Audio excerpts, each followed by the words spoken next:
Before we get started, I gotta know, do you guys like the new style of the upcoming Shrek 5? I honestly don't. I understand wanting to update the animation and everything, but I feel like it looks a little too different from the other ones and almost has like a Trolls-like quality. But yeah, let me know in the comments because I'm curious what you guys think. Hey guys, I'm the guy with no name. Hope you're having a good day today. Before we jump into the list, I just wanted to remind you that this is a subjective list and it's also based on my enjoyment of the films and not necessarily on how good of films that I think they are. But yeah, if you watch this video and enjoy it and want to see more, show your support by liking and subscribing. I'm trying to get to 350 subscribers as quickly as I can. But yeah, let's get into my list from worst to best. Starting off with number 6, Puss in Boots. I already went into this movie with my expectations pretty low. The last Shrek movie in particular wasn't so good, and this being a spin-off with substantially less marketing from what I could see, gave me some trepidation. Puss in Boots was a great supporting character though, so there was hope. Well, it wasn't good.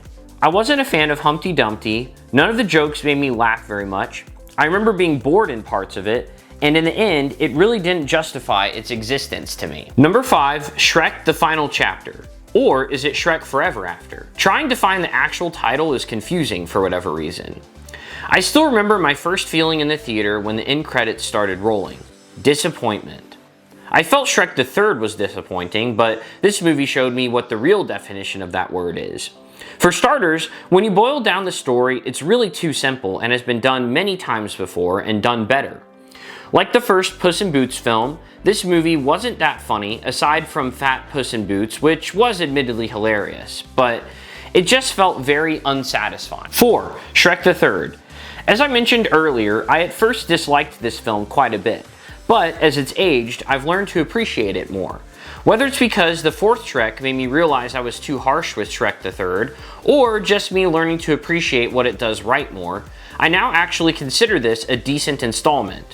Whether it's Shrek and Fiona learning how to deal with royal life, Prince Charming as a washout actor plotting revenge, or Shrek, Fiona, Donkey, and Dragon all learning how to navigate life with kids, there's a lot of fun to be had. 3. Shrek.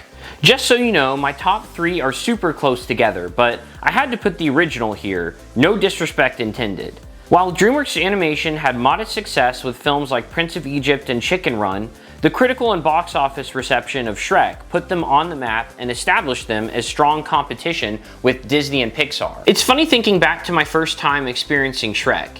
It was actually at the Dollar Theater with my mom. Do those even still exist? Basically, if you don't know, they were not as nice theaters that got new movies much later and you could see them for a very low price. But anyway, I almost wasn't allowed to see Shrek because my parents had heard there was some potty humor. And yeah, there are some jokes I'm surprised made it into this kids movie, but I guess they got away with it because it went over their heads. It definitely was a brilliant decision to take common fairy tale elements and flip them on their head. Mike Myers, Eddie Murphy, and Cameron Diaz helped make these characters iconic, giving birth to a lasting legacy still going strong today. 2. Puss in Boots: The Last Wish. My expectations for this film were even lower than for the first Puss in Boots. As I said, I really didn't like the first spin-off, and while I admit it's just anecdotal evidence, the marketing for The Last Wish seemed to be so small for this that I felt the studio had no faith in it. I almost didn't see this, but my dad convinced me to see it with him and to take my nephews, niece, and daughter to see it, and at least they would like it. But to say I was blown away is an understatement. I had no idea DreamWorks Animation still knew how to make a great Shrek/Puss in Boots movie, but wow, did they prove this franchise still has juice. Antonio Banderas is great as always, the story was fun, funny, and compelling, and even deep and heartwarming. Also, I approve of the new animation style, very visually stunning. And number 1, to no one's surprise, Shrek 2. Whenever anyone says sequels are never as good as the original, first quote them this line. Only a Sith deals in absolutes. Then say these words. What about Shrek 2? Shrek was the perfect alley-oop to Shrek 2's slam dunk. The story and lore is continued and deepened perfectly. The character development for each and every person is perfect. The addition of one Puss in Boots to the group is perfect. Having the fairy godmother and Prince Charming as the villains is perfect. Heck, the holding out for a hero sequence at the end is perfect. What can I say? Lots of perfect moments in this one. I don't know if it'll ever be topped, but here's hoping Shrek 5 at the least earns the new number 4 spot on this list. Anyway, that was my list, but let me know your list in the comments below. I'm looking forward to comparing and contrasting them. Also, if you enjoyed this video, I did another ranking video on the Despicable Me and Minions franchise if you want to check that out. This is the guy with no name, signing off.